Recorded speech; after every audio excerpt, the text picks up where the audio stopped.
स्वागत है दोस्तों आप सबका एक बार फिर से आपके बीच में मैं उपस्थित हूँ आज का आसियान टॉपिक लेकर। हम आसियान के बारे में पढ़ें उससे पहले एक गुजारिश है आपसे। मेरी एक छोटी सी कोशिश है कि जो भी मैं टॉपिक चुनूँ वो आपके लिए आसान बने, आपके लिए हेल्पफुल रहें। तो और भी वीडियो मेरे इस चैनल पर हैं, अगर आपने वो नहीं देखे तो वो भी देखें।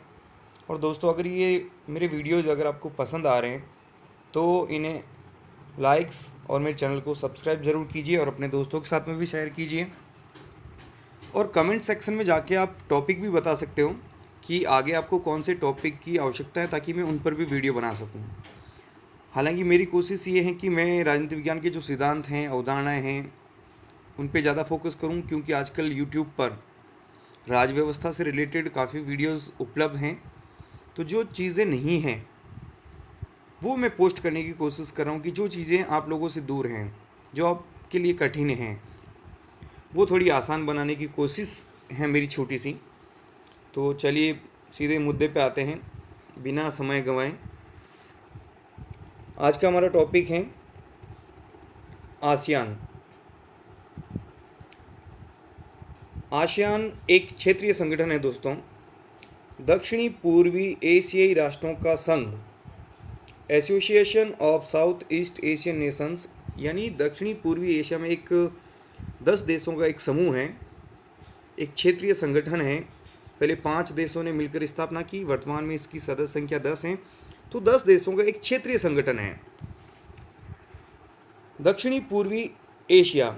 इस शब्द की जो उत्पत्ति है, सबसे पहले किसने ये नाम दिया, कहाँ से आया, इसके बारे में देख लेते हैं। तो दक्षिणी पूर्वी एशिया शब्द की उत्पत्ति दूसरे विश्व युद्ध के बाद में आए ये शब्द।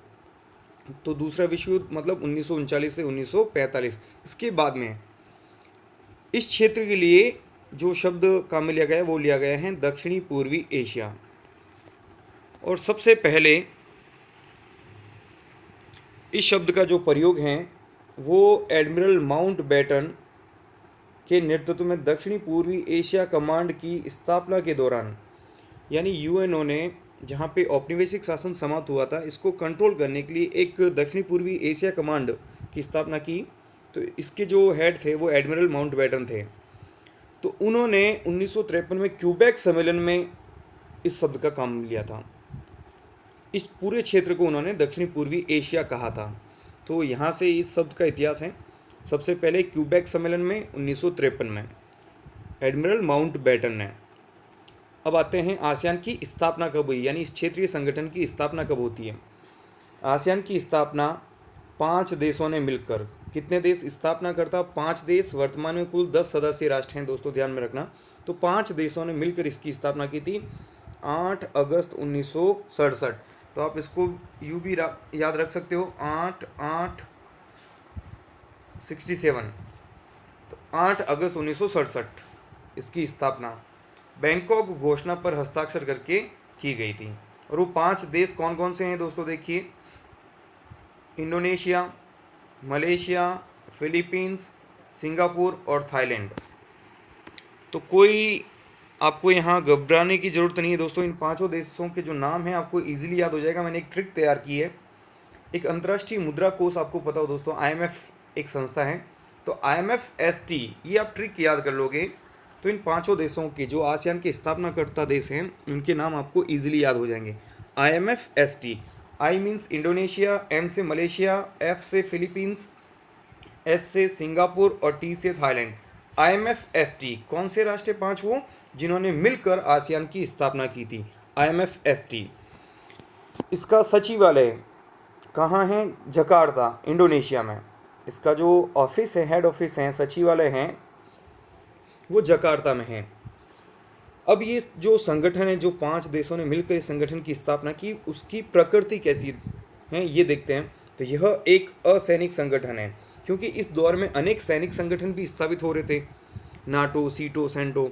तो ये कोई एक सैनिक संगठन नहीं थी, सैनिक संधि नहीं थी दोस्तों, बल्कि असैनिक संगठन था। तो फिर इसकी प्रकृति कैसी थी, ये मूल रूप से एक आर्थिक संगठन था, ये ध्यान रखना है। आसियान का जो उद्देश्य है आगे हम करेंगे, लेकिन एक शब्द में अगर आपको ध्यान में रखना है तो ये आर्थिक उद्देश्यों को लेकर स्थापना की गई है इस संगठन की।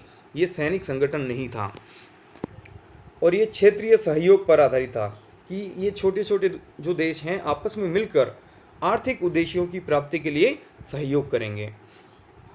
तो 5 देशों ने मिलकर स्थापना की और वो 5 देश कौन कौन से? IMF-ST। तो वर्तमान सदस्य संख्या, तो वर्तमान में आसियान के कुल कितने सदस्य हैं? 10 देश इसके सदस्य हैं। तो 10 देश कौन कौन से? 5 तो IMF-ST हो गए, मतलब Indonesia, Malaysia, Philippines, Singapore, Thailand. तो 5 और राष्ट्र कौन कौन से हैं? ब्रुनेई इसका सदस्य बनता है 1984 में, 1995 में वियतनाम, 1997 में लाओस और म्यांमार और 1999 में कंबोडिया। ये 5 देश और बाद में इसकी सदस्यता ले लेते हैं। तो वर्तमान में 10 राष्ट्र हैं। तो 10 की जो 10 लिस्ट, एक लिस्ट के रूप में अगर हम याद करें इनको, तो 10 देशों के नाम IMF-ST आपको मैं समझा चुका हूँ, और 5 जो देश बाद में बने इसके सदस्य, उनके लिए एक और ट्रिक है BVL-MK। BVL, B से ब्रुनेई, V से वियतनाम, L से लाओस, M से म्यांमार और K से कंबोडिया।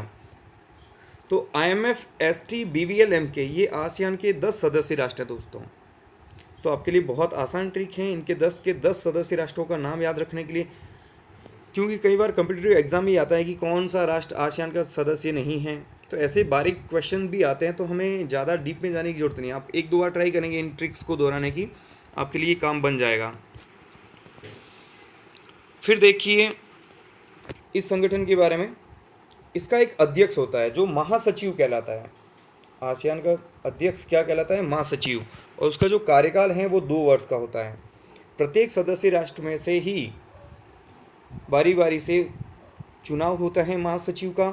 और इसका जो पहला शिखर सम्मेलन है वो हुआ था 1976 में बाली में। बाली भी इंडोनेशिया में है।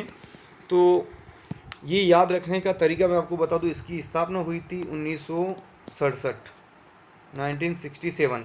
लास्ट के दो डिजिट जो हैं उसको आप चेंज कर दीजिए, 67 को 76 में तब्दील कर दीजिएगा। तो स्थापना 67 में और इसका पहला शिखर सम्मेलन 76 में। क्या चुनौतियां थी इनके सामने? आसियान की स्थापना जब हुई तो इनके सामने चैलेंज क्या क्या थे? तो एक तो इनकी जो कॉमन प्रॉब्लम्स थी वो थी, एक तो जनसंख्या विस्फोट, निर्धनता यानी गरीबी बहुत ज़्यादा थी इस क्षेत्र में, आर्थिक शोषण, सब के सब राष्ट्र जो थे वो उपनिवेश रह चुके हैं तो आर्थिक हालात ज़्यादा खराब थे, आर्थिक शोषण से उनकी एक जैसी समस्याएं थी, और असुरक्षा की वर्तमान में जब जो उसमें स्थापना हुई थी तो उनके सामने असुरक्षा का मतलब ये है कि जो राष्ट्र यहाँ से जैसे फ्रांस, ब्रिटेन चले गए हैं, अब उस क्षेत्र को अमेरिका और सोवियत संघ, रूस, ये दोनों अपने अपने शक्ति में लेना चाहते हैं, अपने प्रभाव क्षेत्र में इस क्षेत्र को लेना चाह रहे थे। तो इनमें असुरक्षा का जो भाव है वो बहुत ज़्यादा था उस समय। तो ये इन सारी समस्याओं को सोच विचार कर इन देशों ने एक क्षेत्रीय सहयोग करके आगे बढ़ने का फैसला किया। इसी का नतीजा हुआ आसियान की स्थापना।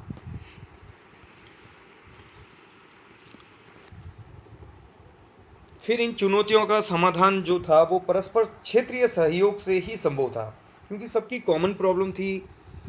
तो उन कॉमन प्रॉब्लम्स को सॉर्ट आउट करने के लिए उन्होंने इस संगठन की स्थापना की। तो ये क्षेत्रीय सहयोग से ही हो सकता था, सब एक दूसरे का सपोर्ट करें। तो फिर इसके उद्देश्य तय हुए कि हमें करना क्या है। तो आसियान के जो उद्देश्य हैं दोस्तों वो देखिए, जब हमने टॉपिक स्टार्ट किया तभी एक बात आई थी कि आर्थिक मसले पर ज़्यादा इनका फोकस रहेगा।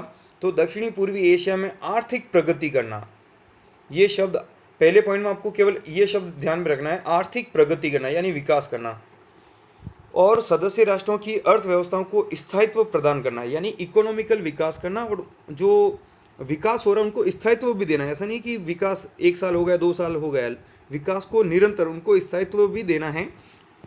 और फिर दूसरा जो उद्देश्य है वो साझा बाजार तैयार करना, यानी इस पूरे क्षेत्र को एक बाजार तैयार करना। साझा बाजार का मतलब है पूरे एक ही क्षेत्र का रूप देना, इकोनॉमिकल। तो ये दोनों पॉइंट जो शुरू के हैं उद्देश्य वो आर्थिक हैं। तीसरा देखिए उसके अलावा और कौन कौन से उद्देश्य जोड़े गए हैं। तो इसमें राजनीतिक, सामाजिक, आर्थिक, सांस्कृतिक, व्यापारिक, वैज्ञानिक, तकनीकी, प्रशासनिक आदि क्षेत्रों में परस्पर सहयोग करना, यानी इसके अलावा जो और चीज़ें हैं उन सबको एक साथ समेटते हुए इन्होंने उसमें भी कहा कि हमें इसमें सहयोग करना। लेकिन दोस्तों ध्यान देना, यहाँ कहीं पर भी सैनिक शब्द नहीं आ रहा, सैनिक संधि नहीं आ रही है, ये केवल गैर सैनिक चीज़ों के बारे में चर्चा चल रही है यहाँ पे।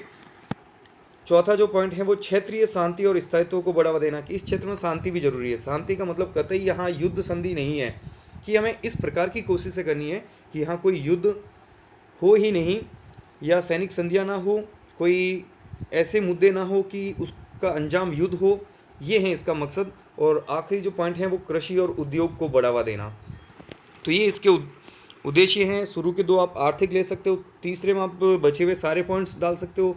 चौथा क्षेत्रीय शांति, ये कीवर्ड्स अपने दिमाग में रखना, आर्थिक और अर्थव्यवस्था पहला पॉइंट, दूसरा साझा बाजार, तीसरा में आप सामाजिक, आर्थिक, सांस्कृतिक, राजनीतिक, ये सारे शब्द डाल सकते हो। चौथे में क्षेत्रीय शांति और पांचवें में कृषि और उद्योग। कीवर्ड्स हमेशा दोस्तों आप ध्यान में रखोगे तो आप पैराग्राफ लिख सकते हो।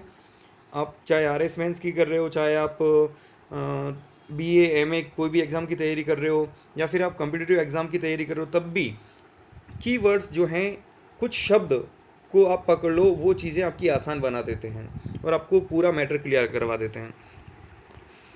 फिर देखिए कि आसियान की जो सर्वोच्च नीति निर्माता निकाय है वो कौन सा है, मतलब कौन सा एक समूह है जो आसियान के लिए नीतियाँ बनाता है, उन पर चर्चा करता है। एक संगठन जो सबसे ज़्यादा जिम्मेदारी निभाता है वो है उनके विदेश मंत्रियों का समूह, और उनकी हर वर्ष यानी एक वर्ष में एक बार तो बैठक अनिवार्य है, इसके ज़्यादा भी हो सकती है, लेकिन एक वर्ष में इनकी मीटिंग जरूर होती है। तो ये हैं विदेश मंत्रियों का समूह। आसियान की जो सहयोगी संस्था हैं, इनके काम को आसान करने के लिए वो है आसियान क्षेत्रीय फोरम, आसियान रीजनल फोरम भी इसको कहते हैं, ARF। इसकी स्थापना होती है 1994 को। ये कई कॉम्पिटिटिव एग्जाम में पूछा जाता है दोस्तों कि आसियान रीजनल फोरम की स्थापना कब हुई। इम्पोर्टेंट फैक्ट हैं ये। आसियान राष्ट्रों सहित, तो आसियान के 10 देश तो इसमें है ही हैं, और 10 देश कौन से हैं दोस्तों, उस ट्रिक को एक दो बार आप बोलिएगा, IMF ST BVL MK। उसके अलावा अमेरिका, रूस, भारत, तो यहाँ पे ध्यान देना भारत भी इसका ARF का सदस्य है। चीन, जापान सहित अनेक देश इसके सदस्य राष्ट्र हैं। इनके साथ क्या होता है कि ये आसियान अपने हितों को ध्यान में रखते हुए इन सदस्य राष्ट्रों के साथ में भी चर्चा करते हैं मुद्दों पर, खास करके आर्थिक मुद्दों पर चर्चा होती है, ताकि इन देशों के जो उद्देश्य हैं वो भी पूरे हो सके, और इन देशों जो दूसरे राष्ट्र हैं उनके साथ भी व्यापार को बढ़ाया जा सके। फिर एक शब्द आता है अक्सर किताबों में, आसियान शैली। ये क्या है आसियान शैली?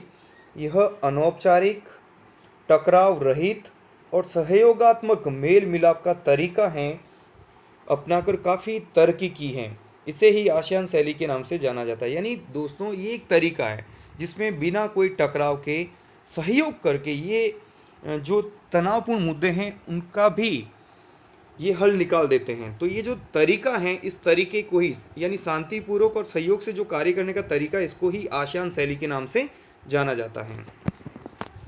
फिर 2003 में देखिए आसियान के बाली सम्मेलन में आसियान ने एक नई उपलब्धि हासिल की है। इसमें 3 समुदायों की स्थापना की गई है, यानी जो उद्देश्य है उनको पूरा करने के लिए, थोड़ा विशेषीकरण करने के लिए इन्होंने 3 समुदाय बनाए। और वो 3 समुदाय कौन कौन से देखिए, आसियान सुरक्षा समुदाय, आसियान आर्थिक समुदाय। आर्थिक समुदाय दोस्तों ध्यान रखना, इसका जो मुख्य उद्देश्य था इस संगठन का, वो आर्थिक मसले ज़्यादा थे, तो यहाँ पे आपको ध्यान में रखना है। आर्थिक समुदाय एक सुरक्षा समुदाय, और एक है आसियान सामाजिक और सांस्कृतिक समुदाय। सुरक्षा समुदाय का कतई मतलब ये नहीं है कि वो अपने मुद्दे से भटक चुके हैं और सैनिक संधि पे आ चुके हैं, ऐसा नहीं है। इसीलिए सुरक्षा समुदाय को मैंने यहाँ स्पेशल नोटिफाई किया है। देखिए कि आसियान सुरक्षा समुदाय क्षेत्रीय विवादों को सैनिक टकराव तक न ले जाने की सहमति पर आधारित है। यानी इन देशों के भी आपसी समस्याएं हैं, सीमा विवाद हो सकते हैं, तो इस बात पर सहमति बने कि हमें किसी भी स्थिति में सैनिक टकराव तक पहुंचना ही नहीं, उससे पहले ही मामले को शांतिपूर्ण तरीके से सॉल्व करना है। ये इसका कार्य था आसियान सुरक्षा समुदाय का। फिर हम बात करते हैं, ये तो हुआ आसियान के बारे में। अब आसियान और भारत के किस तरह से संबंध हैं, किस तरह की चीज़ें हैं, ये भी हम देख लेते हैं। भारत जो है वो 24 जुलाई 1996 को आसियान का पूर्ण संवाद सहभागी बना, यानी वार्ताकार बना था। बराबर का हिस्सेदार, साथ बैठकर बात करने का जो एक ओहदा है वो आसियान ने भारत को दिया। और भारत ARF का भी सदस्य, आसियान रीजनल फोरम का भी सदस्य हैं।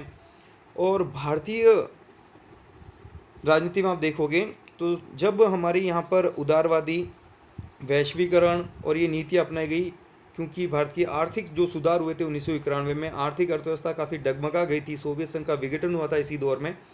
तो तत्कालीन भारत के जो प्रधानमंत्री थे PV नरसिम्हा राव, उन्होंने एक नई नीति दी थी। लुक ईस्ट की जो पॉलिसी थी वो आसियान के संदर्भ में थी, यानी उनका जो मंतव्य ये था कि हमें आसियान देशों के साथ में व्यापार को बढ़ावा देना चाहिए, हमें यूरोप और अमेरिका की तरफ न जाकर इनके साथ हम व्यापार को बढ़ाकर हमारी अर्थव्यवस्था को ठीक कर सकते हैं। ये था लुक ईस्ट पॉलिसी। ये किसकी है? PV नरसिम्हा राव की। तो इसी को संशोधित करते हुए हमारी मोदी सरकार ने एक नई नीति दी है, एक्ट ईस्ट पॉलिसी, यानी इन देशों के साथ में उन्होंने कहा था कि लुक ईस्ट पॉलिसी, यानी एक संभावना नज़र आई थी, लेकिन मोदी जी ने इस पर जोर दिया कि हमें इस पर बहुत सक्रिय रहकर इन देशों के साथ में कार्य भी करना है। एक्ट मतलब एक्शन लेना है, कार्य करना है। और 2009 में आसियान और भारत के मध्य मुक्त व्यापार समझौता भी हुआ है। तो इस तरीके से ये आसियान के बारे में हमने पूरा देखा है। फैक्चुअल चीज़ें देखिए, कॉन्सेप्ट भी आपको समझ में आ गया होगा। ब्रीफ कर लेते हैं कि 1967 में एक आर्थिक हितों को पूरा करने के लिए एक क्षेत्रीय संगठन की स्थापना 5 देशों ने मिलकर की, और वो 5 देश IMF ST, और 5 देश और बाद में सदस्य बन जाते हैं। इस प्रकार कुल 10 देश हैं, और उनका जो मुख्य मकसद है वो आर्थिक प्रगति करना और अर्थव्यवस्था को स्थायित्व प्रदान करना। उम्मीद करता हूँ दोस्तों आपको आज का ये वीडियो पसंद आया होगा। अगर पसंद आया तो आप इसे ज़रूर लाइक कीजिए, और कमेंट में आप ये भी बता सकते हो कि आपको कौन से टॉपिक पे वीडियो की सख्त आवश्यकता है, ताकि मैं उस पर भी काम करूं। और मैं जो कार्य कर रहा हूँ ये मेरी छोटी सी कोशिश है। मैं कोई बड़ा दावा नहीं कर रहा हूँ कि ये देखोगे तो ही सफल होगे या ऐसा वैसा, ऐसा जो दूसरे यूट्यूब चैनल्स या दूसरे लोग करते हैं, ऐसा मेरा मंतव्य नहीं है। मेरा सिर्फ यही कोशिश रहती है कि मैं जो कार्य करूँ, मेरे इस कार्य से आपकी राह थोड़ी आसान हो जाए। आप कोई भी एग्ज़ाम की तैयारी कर रहे हो तो आपका थोड़ा हेल्प हो जाए, बस इतना सा मेरा रहता है। तो धन्यवाद दोस्तों इस वीडियो को इतने ध्यान से देखने और सुनने के लिए। जय हिंद, जय भारत।